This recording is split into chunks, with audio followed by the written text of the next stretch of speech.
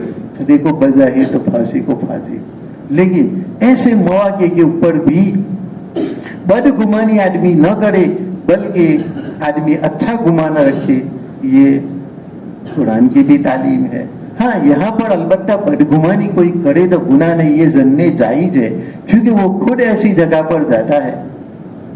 اب کوئی بیت الخلا سے نکلے تو ہم تو یہی سمجھیں گے نہیں کہ یار پیر صاحب یہ پاخانہ کر کے نکلا ہے، ہم بہت زیادہ تو اچھا گمان نہیں کر سکتے کہ وہ عطر لگانے وہاں گیا تھا، بھائی وہی تو کہیں گے کہ بھائی وہ ایسا ہی کرنے کے لیے گیا ہے، مسجد میں سے نکلے تو نماز پڑھ کے مندر میں سے، تو یہ ایک جائز ظن ہے، لیکن اس کے اندر مندر سے نکلے تو یہ ایسا ہی ہے، بری جگہ سے نکلا تو وہ گنہگار ہی ہے، یہ ضروری نہیں جیسے صاحب مراد کے قصے سے ہمیں یہ بات معلوم ہوئی۔ ہاں یہاں ظن جائز ہے، لیکن جہاں تک ہو سکے اپنے گمان کو صاف ستھرا رکھے۔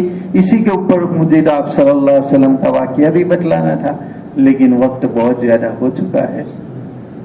اللہ تبارک و تعالی ہمیں اس کے اوپر عمل کرنے کی توفیق عطا فرمائے۔ اور دوسری بات کہ ابھی ہمارے امام صاحب نے بتلایا کہ سرپنچ صاحب پر یہ فون آ چکا ہے کہ اب 5 آدمیوں کو ہی مسجد کے اندر رہنا ہے، اور بہت ساری جگہوں پر ایسا ہے، تو مشورہ جو بھی طے ہو، جیسے قرآن نے بتلایا کہ بھائی رسول کے سامنے کبھی ایسا مت کہو کہ نہیں ہماری ہی بات مانو، کیونکہ تمہاری بات ماننے میں کبھی پریشانی ہو سکتی ہے۔ اس لیے امام صاحب ہے اور یہ جو بڑے مشورہ کریں گے، اس کے مطابق اگر مصلحت یہ ہوئی تو ہمیں پوری بستی والوں کو ان کا ساتھ دینا ہے، اور اسی طریقے سے جتنے لوگوں کا نام طے ہو اتنے لوگ نماز کے اندر آئے، اور اگر مشورہ ہو تو بھائی اس میں کوئی حرج نہیں ہے، کوئی بڑا اس کی ذمہ داری لے سکتا ہے تو ایسی صورت میں وہ کام کرے، لیکن مشورہ کے ساتھ چلنے کے اندر خیر ہے۔ کب مشورہ ہوگا؟ ہاں مغرب اور عشاء کے وقت۔ تو جو بھی مشورہ ہو اس کے اندر آدمی برا نہ مانے، کیونکہ حکومت کی جانب سے جو باتیں ہوتی ہے، اب حکومت کی باتوں کو ہم نہیں مانتے، ویسے یہ مسجد اللہ کے گھر ہے، اس میں عبادت کرنے سے ہی یہ کورونا تو جانے والا ہے، لیکن جس اللہ کو راضی کرنا ہے اسی کو ہم ناراض کریں گے تو یہ کچھ بھی ہونے والا ہے نہیں۔ لیکن حکومت اس بات کو نہیں سمجھتی، اور اگر ہم اس کے خلاف کریں گے تو وہ تو ویسے بھی مسجدیں بند کرنے کے اوپر تلے ہوئے ہیں، تو ابھی جو 5 کی اجازت ہے وہ اجازت بھی نہیں رہے گی۔ اس لیے یہ جو بڑے لوگ مشورہ کریں گے اس کے مطابق کہ اگر امن اور چین کے ساتھ سب نماز پڑھ سکتے ہیں تو کبھی اللہ ایسا ہی انتظام فرمائے. لیکن اگر ہمارا مشورہ یہ ہو کہ ہمیں حکومت کی رائے پر چلنا پڑے گا، بعض مرتبہ ایسا ہوتا ہے کہ پکڑ ہوتی ہے تو پھر وہ پوری مسجد کے اوپر پابندی لگا دیتے ہیں، اور مسجدوں کو ویسے بدنام کرنا آج ان کی عادت بھی بن چکی ہے. اس لیے ہم یہ کام کریں. اور ویسے بھی سوشل ڈسٹینس رکھنا ایک اچھی بات بھی ہے، ہم اپنی طرف سے رکھیں، کوئی ضروری تو نہیں ہے. ویسے بھی ہمیں سوشل ڈسٹینس اتنا رکھنا ہے کہ ہم فرض نمازیں پڑھیں تو فرض نماز تو ساتھ میں پڑھیں گے، لیکن جب سنت کی باری ہو تو اب تھوڑے تھوڑے الگ ہو جائے. اس میں تو ایک سنت طریقہ بھی ہے کہ ذرا الگ الگ ہو جائے. اتنا رکھنا ہمارے لیے اچھا بھی ہے. ماسک وغیرہ پہنے مواقع کے اوپر کسی کے قریب وغیرہ جائے تو ویسے تو ضروری نہیں ہے. آزادی میں کھلی فضا میں سانس لے اچھی بات ہے، لیکن ایک دوسرے سے ملتے ہیں، کسی دوسرے آدمی کے جراثیم ہم کو یا ہمارے جراثیم دوسرے کو نہ لگے، اس لیے اگر اس کو بھی پہنے تو یہ اچھی بات ہے. یہ سب باتیں کوئی شریعت کے خلاف ہے نہیں، لیکن ذرا حد کے اندر رہ کر کے بہت زیادہ پابند نہ ہو جائے، اور اس بیماری کا کوئی خوف اپنے دل کے اندر نہ رکھے. اس لیے کہ جو قبر کی رات ہے وہ کبھی بھی دنیا میں نہیں ہو سکتی. ہماری قبر کی رات اللہ نے اگر طے کر دی ہے تو وہ قبر کی ہی رات بنے گی، ہم یہاں نہیں گزار سکتے. اور دنیا کی رات لکھی ہے تو چاہے کتنی بھی بیماری پورے گاؤں میں ہو جائے لیکن مجھے کچھ نہیں ہوگا، کیونکہ اللہ نے اس کو دنیا کی رات لکھی ہے.